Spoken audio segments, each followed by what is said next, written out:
Well, I want to thank our District 17 state representatives, our 2 state assembly members, for stopping by on Piscataway. We're fortunate enough to have in studio here Assemblyman Joe Danielson and Assemblyman Kevin Egan.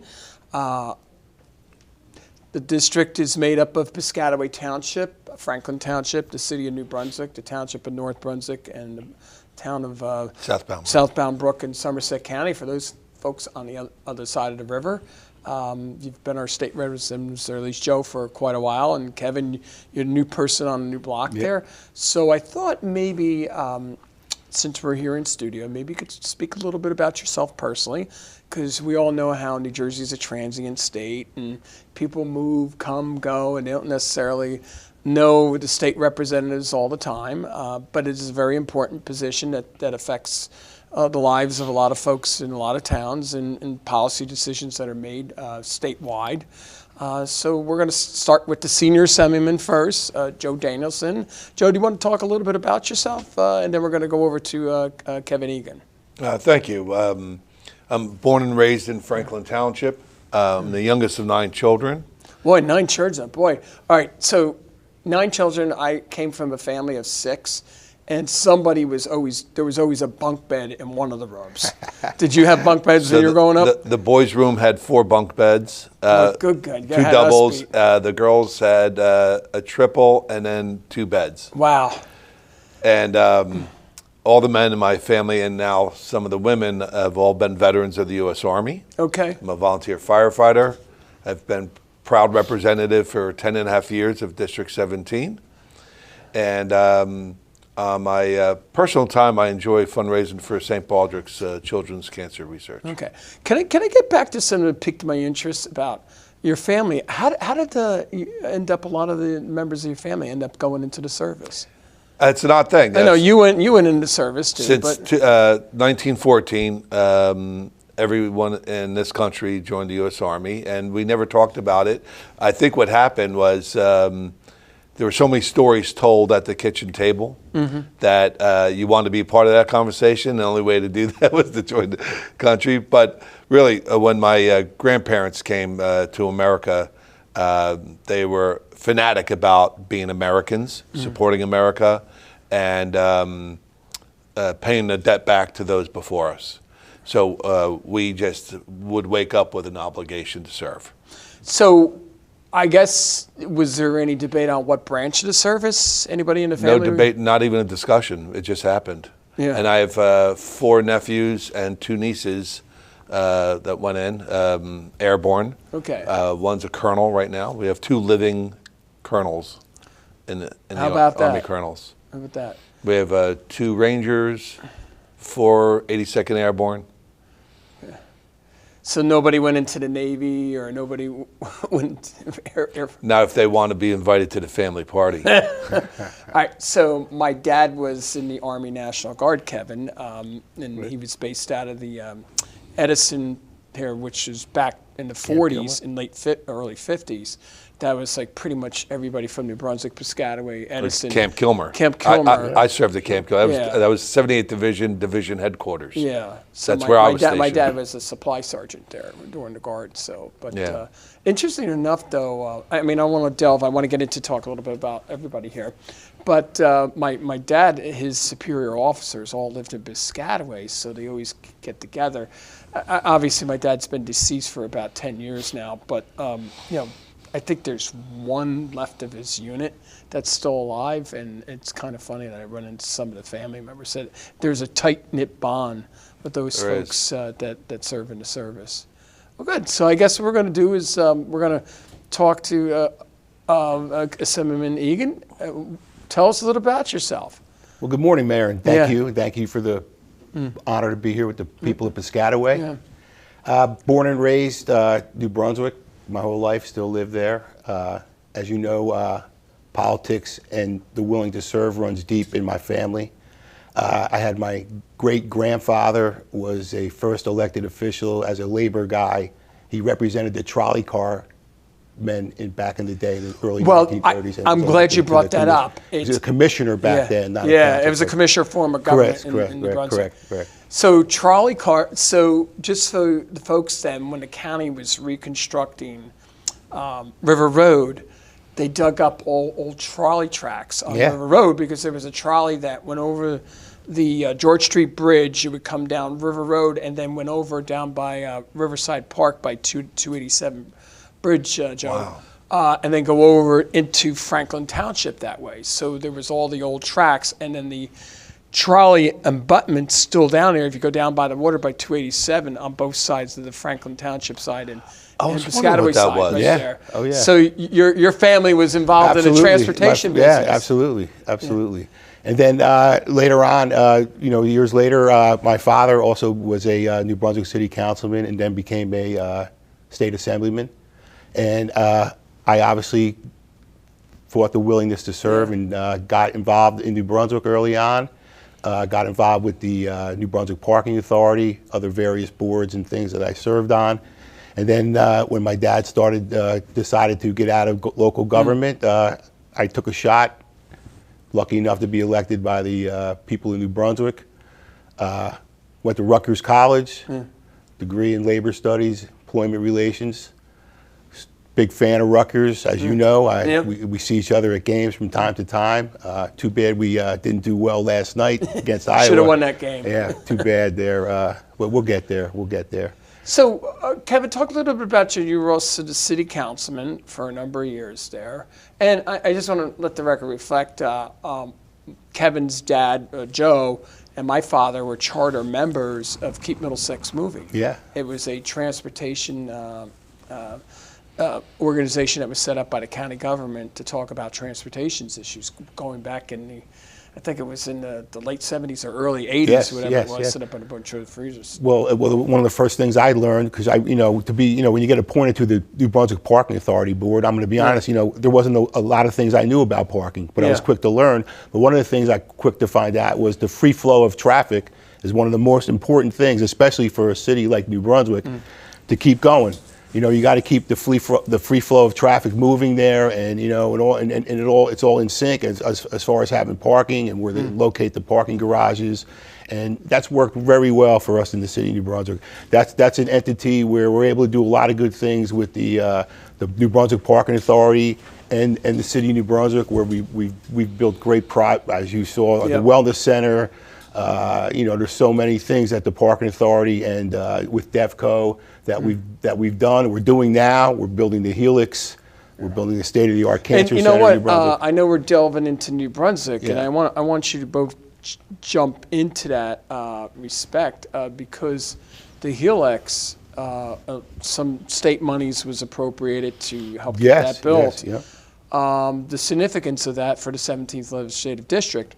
But the greater Central New Jersey region, with the R&D, first of all, that was a great project for the governor and also the state reps to push in that. It has the potential as a game changer in this region of the state. Well, let me just compliment Assemblyman Egan's work and his family's work in New Brunswick. Not only did they make New Brunswick a great place to live and work, they made it a fun place to go to. Yeah. And the economy in New Brunswick was almost isolated from economies anywhere else in the state or the country. Everything's growing and thriving in New Brunswick, and that's largely from the work that the Egan family and the unions and the state representatives contributed to. And the mayor, don't forget Jim Cahill. Jim Cahill. Sure, everybody. He's one of the deans now. Mayors. Well, they were good with bringing a lot of partnerships together from J&J, Robert Wood, St. Peter's, Rutgers University, their state representatives, of which they were. They brought it all together. A lot of moving pieces, and the state should know New Brunswick is one of the best examples of success, and largely, I thank you and your father and all your the other contributors to New Brunswick. So the Helix, Assemblyman Egan, I mean that is, I guess you might want to, if you can give like a 30-second synopsis. Most people don't know what that means.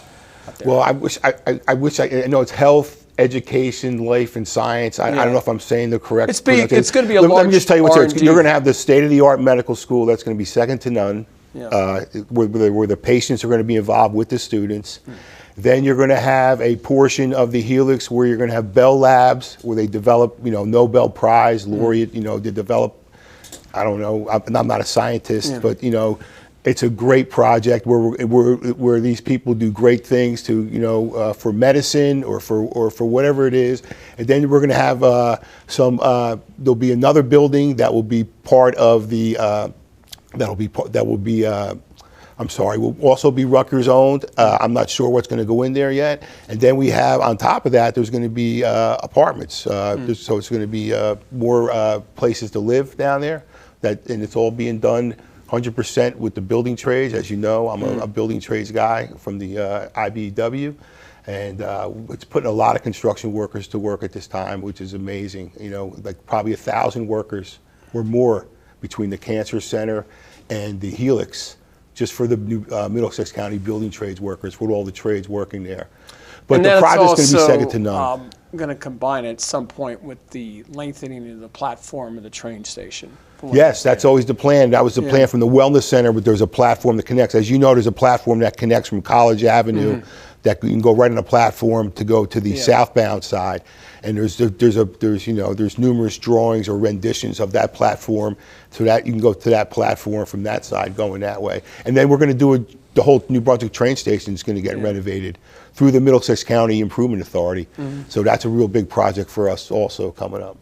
So basically, I know you served for quite a while on the New Brunswick Parking Authority. I don't think most people realize. I think it's one of the 15th largest parking authority in the state in the United States, I believe. Yeah, absolutely. And you wouldn't know that, but it is. No, you wouldn't know that. And like I said, I think it's a great tool for the form of government that we have to get things done where we wouldn't have the advantage to get the things that we need to get done. I think the Parking Authority serves as a great tool, as a utilization for development for an urban city like New Brunswick. And I think we've used it very, very well. The mayor has done an excellent job with that. Some people will argue with that the Parking Authority, is in the red or owes money. But you know what? You got to spend a little to get where it's at. And we don't want anybody else to be in the parking business in New Brunswick except the New Brunswick Parking Authority. So I think we've done very well with that, and it will continue to be. Well, I think it is some Danielson. I think the thought process is at least they have a strategy and look at the long-term thought process of planning here, whereas you have somebody else coming in, they're not going to think they're going to just to make revenue. Correct. And you need to have some long-term planning. Yes. And I think that's between the county planning board and the other entities. Which leads to another thing is you two as state reps. That's one of the things your mission is. You have to work with the local officials to talk about long-term planning on a lot of the issues. We have the best of the best in District 17, from the mayors, the county commissioners, I'll say the state legislators. It's about bringing in all the investors, all the stakeholders, and tightly synergizing a vision. New Brunswick is a great example of recruiting world-renowned experts, synergizing that with the academics and developing students, and in making investments in research and development from not only our Cancer Center, but also the technology research and development. And that's when you combine the university with Robert Wood and St. Peter's and Rutgers, and you provide a high-quality living space, transportation, food, education. New Brunswick's thought of it all. And all the towns are getting spin-offs. Like, for instance, here in Piscataway, we have the company called Samples, which was a spin-off of a company that started outside incubation in Rutgers University. And now that is the largest repository of tissue samples in the world. There's enough space for over 12 million tissue samples, whereas the largest one in the world right now is only 1 million.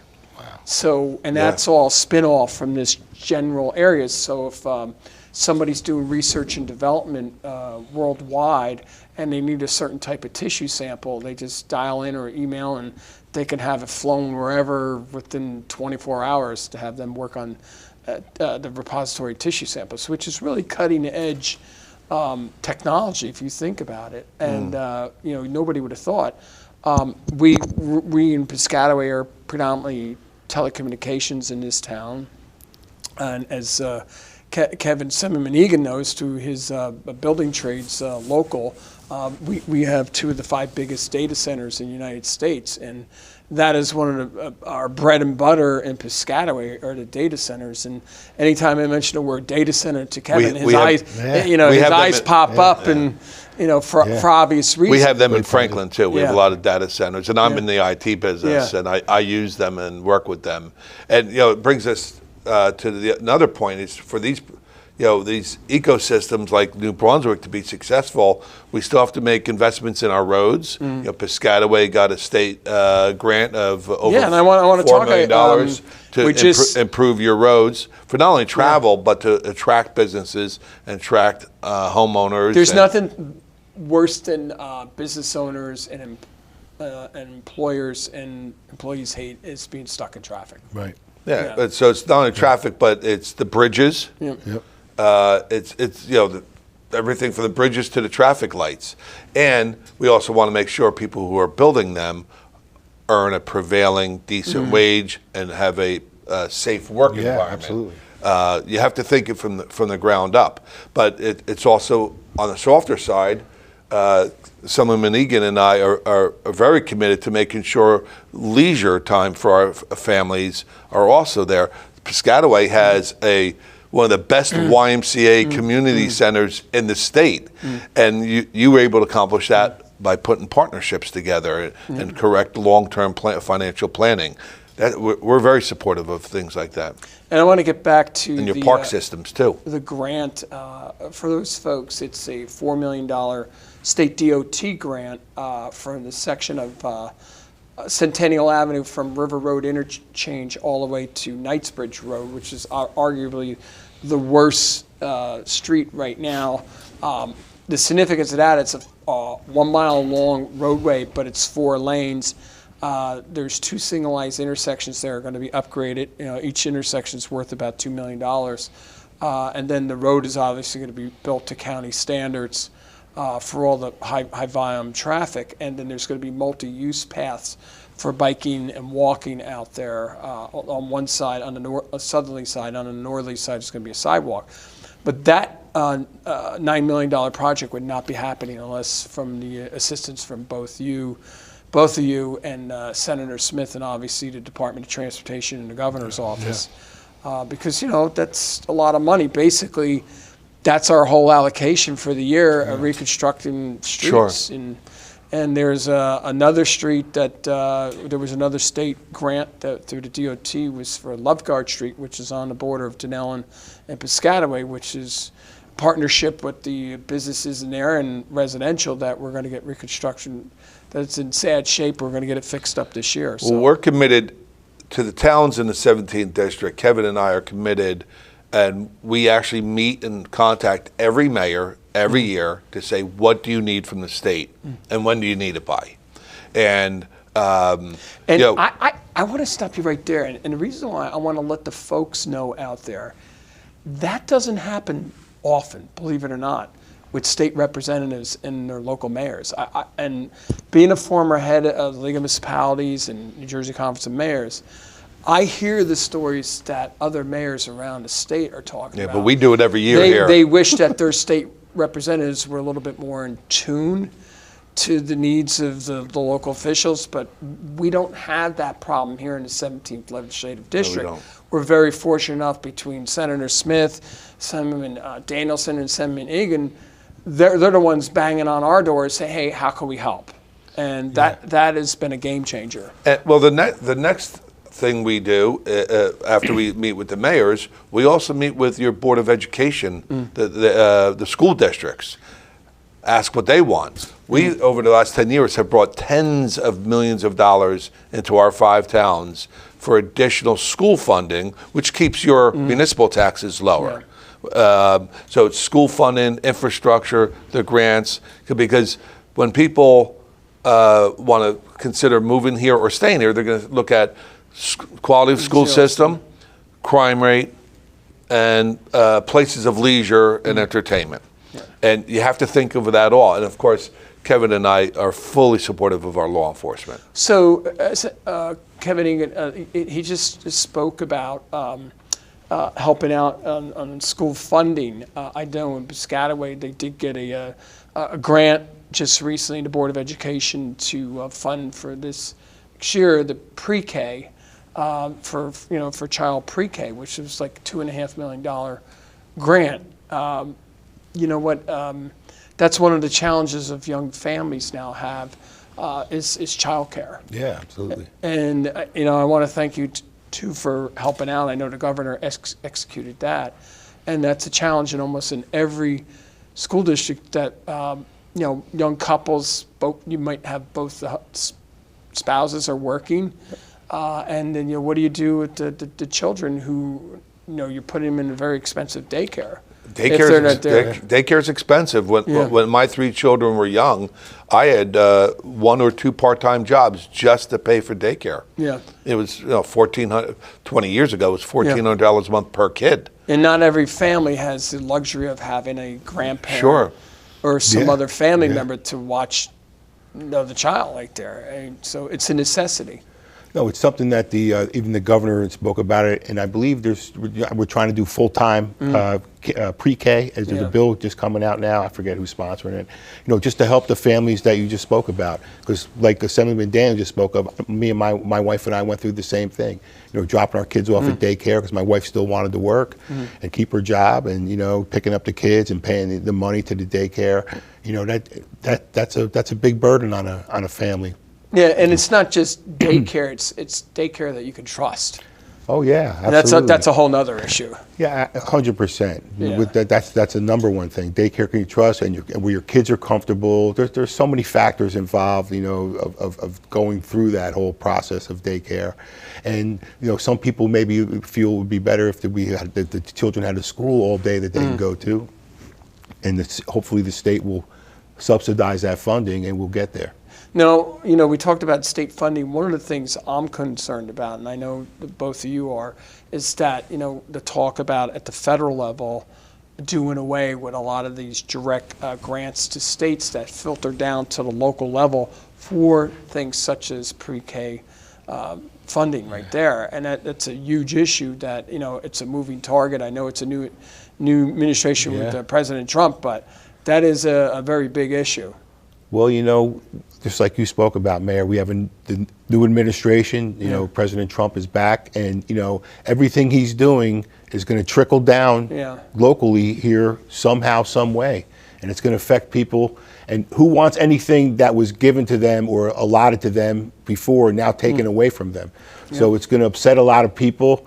You see the lawsuits are starting already. People are already suing the government for all different types of things. People are scared. Yeah, people are scared. They're losing their jobs. And rightfully They're like, so. all I did was my job. Now, I hate to say it. It's a little chaotic, I guess, and it's I'm not a lawyer, but it seems a lot of it seems unlawful to me, and I think instead of retribution, maybe we can focus on like he spoke about, getting the eggs down lower, or all these things that, he was going to end the war in Ukraine, like that, all these things he spoke about. And I'm not here to talk about, those things, because I'm sure But it is something that is going to come up on the radar screen, because with everything that's being promulgated, I know, and the council members are concerned, because we're in the tail end of the solar install project, as you know. I'm worried about what if he takes the money away from the tunnel project in New York? I mean, we don't need more. We don't need more access to get into New York City. I mean, and that in theory could happen. And because he did it before. He did it before. There's no doubt he did it before, without a doubt. And I'm concerned about we have about reimbursement of $6 million tax credits that the project should be finished up by the end of July of this year. That's going to create problems if we don't get those tax credits.